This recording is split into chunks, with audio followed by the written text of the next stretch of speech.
Mais moi, je n'attaque personne. Je laisse les autres m'attaquer. S'ils ont quelque part du temps à perdre pour le faire.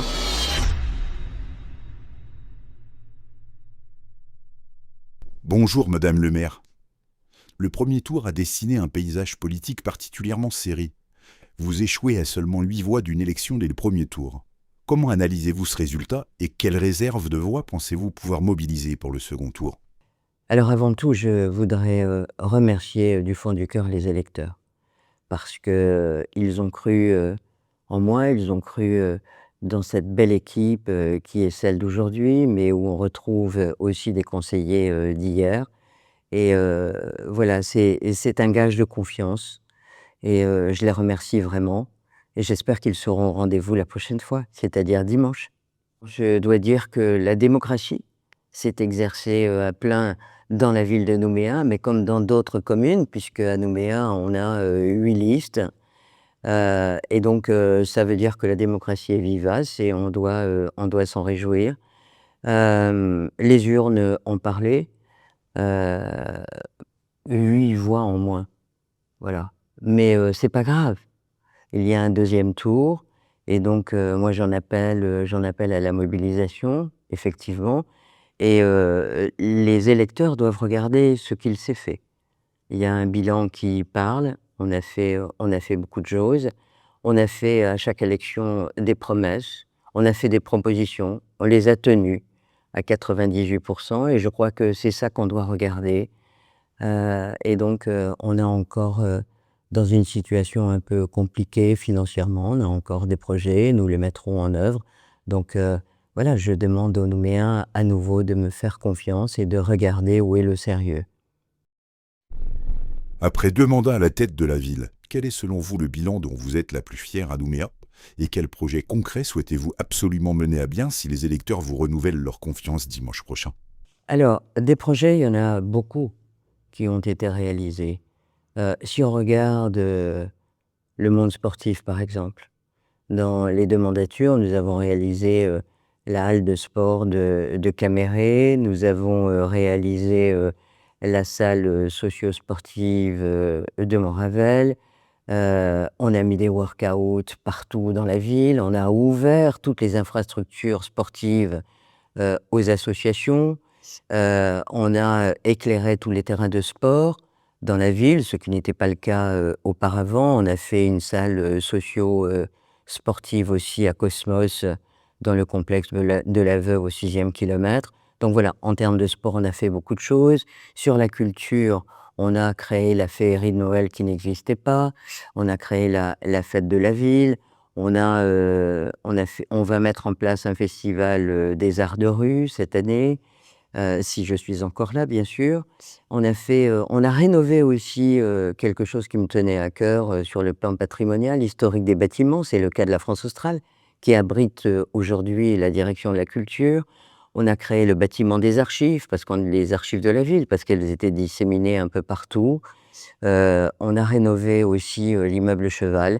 Donc voilà, on n'a pas chômé, on a fait beaucoup de choses à la fois pour le sport et la culture et on a aussi fait des projets d'envergure comme, le parc urbain, de Sainte-Marie avec, cette passerelle qui mène à la mangrove qui est un havre de paix magnifique. On a, fait l'Anse-Vata parce que c'était une vraie nécessité. C'est là où s'exerce, la multiculturalité, de la ville et le destin commun. On a fait, aussi un certain nombre de choses. On a fait les quais ferrys. Voilà, ça c'est des projets qui ont coûté, mais qui aujourd'hui se sont installés dans la ville et qui sont fréquentés par tous les Nouméens. Et puis il y a encore d'autres projets qui vont venir. Voilà des choses, sur lesquelles j'ai beaucoup travaillé pendant ces 2 mandatures et qui sont aujourd'hui, font partie, d'un bilan qui est extrêmement que je juge extrêmement positif. Les municipales se déroulent dans un contexte politique et institutionnel particulièrement tendu en Nouvelle-Calédonie. Selon vous, quel rôle une mairie comme Nouméa doit-elle jouer aujourd'hui pour préserver la stabilité et la cohésion dans la capitale? Vous savez, moi je ne suis pas une va-t-en-guerre. Quand on a subi, les émeutes, quand on a eu une ville, qui m'a plongé dans une tristesse infinie, je n'ai fait que donner des messages, qui étaient, des messages d'apaisement. Gérer une ville, importante comme Nouméa, avec une mairie qui comporte plus de 1500 agents. C'est une grosse machine, il faut la tenir et donc la ville de Nouméa doit être une ville stable. C'est ce qu'elle a été, en dehors des émeutes qui ont fracassé un certain nombre de quartiers. Mais en tout cas, il faut de la stabilité et il faut de la solidité pour tenir une ville. Donc voilà, moi je souhaite vraiment que le destin commun dont on parle tellement, mais qui se joue par exemple à Lansvata tous les jours, eh bien il doit se jouer dans nos quartiers, il doit se jouer dans nos rues au quotidien. Et moi je suis quelqu'un de positif et donc je suis une optimiste et je crois en la sagesse des femmes et des hommes pour que nous vivions tous ici ensemble dans une ville harmonieuse, inclusive, sans exclusive. Et c'est ça le but du jeu. Et c'est ce que je me suis attelé à faire et que je ferai encore demain. Je constate au travers de cette interview que vous n'avez ni parlé, ni attaqué vos listes concurrentes. Mais parce que je considère que ce débat dans lequel nous sommes, en tout cas cet engagement pour briguer le poste de maire, je suis pas dans la négativité, je suis dans la positivité. Et je crois que cette élection mérite qu'on parle des sujets de la ville, qu'on ne rentre pas, comme certains, dans un engagement qui est celui de faire de la politique politicienne. Ici, on fait la politique de la ville. Et je constate, au fur et à mesure que les jours passent, dans cet espace qui est celui qui arrive du deuxième tour, où j'ai l'impression qu'on se permet tout, moi, je ne suis pas du genre à me rouler dans le caniveau. C'est pas comme ça que je veux faire de la politique. Et donc, je crois qu'on devrait regarder le côté positif, celui qui nous animait tous pour que cette ville soit harmonieuse. Et c'est pas comme ça qu'il faut faire. En tout cas, c'est ce que je pense et je laisse le fait de descendre dans le caniveau à d'autres. Moi, je suis pas là-dedans et je ne le serai jamais. Depuis quelques jours, vous êtes victime d'attaques personnelles à votre encontre. Qu'est-ce que vous en pensez? Mais moi, je n'attaque personne. Je laisse les autres m'attaquer. S'ils ont quelque part du temps à perdre pour le faire, et s'ils pensent que gagner une élection, on doit faire ce genre de choses, on doit attaquer comme ça l'adversaire, eh bien, ils prennent la responsabilité de faire ça. Je ne suis pas convaincu quand même que ça fonctionne auprès des électeurs. Je reste persuadé aujourd'hui que les gens en ont assez, et plus qu'assez, de ces querelles, je l'ai dit, de caniveau. Ils attendent autre chose d'un maire ou d'un futur maire, mais de ne pas tomber dans l'excès.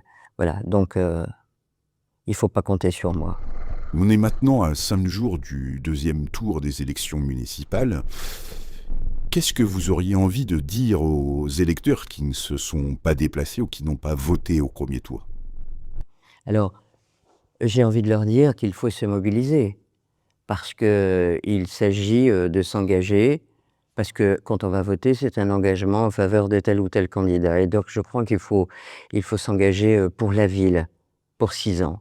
Et donc il faut savoir, j'ai employé une expression qui n'a pas fait plaisir, mais il faut savoir à qui on va confier les clés de la maison pour 6 ans. Et donc ça me semble important, ça mérite de la réflexion. Mais les électeurs sont tout à fait aptes à réfléchir et à faire le choix. Donc voilà, moi je les appelle à se mobiliser, ceux qui ne sont pas venus au premier tour pour des raisons diverses et variées que je n'ai pas à commenter d'ailleurs, voilà, doivent réfléchir et venir eh bien exercer ce droit de vote qui est précieux. Vous savez, on est dans un pays où tout le monde n'a pas le droit de voter. Et donc moi je n'ai pas voté l'accord de Nouméa, chacun le sait. C'était un accord de paix et c'était extrêmement difficile de voter contre. Mais il y avait déjà cette restriction du corps électoral, puisque le corps électoral, il était glissant, alors qu'avant, il était totalement libre. Donc, je crois que certains se battent pour le droit de vote. Donc, voilà, je crois qu'il est important. Et ce que je voudrais dire, c'est que tout le monde a le droit de voter dans cette élection. Elle n'est pas restrictive. comme aux provinciales. Et donc, à partir du moment où vous êtes inscrit sur la liste générale, vous avez le droit de venir voter. Je crois qu'il faut exercer ce droit de vote. Et puis, il faut bien choisir. Voilà. Et j'espère qu'on aura un résultat qui sera bien meilleur que celui du premier tour, qui était déjà un bon résultat. Merci Sonia Lagarde. Je vous en prie.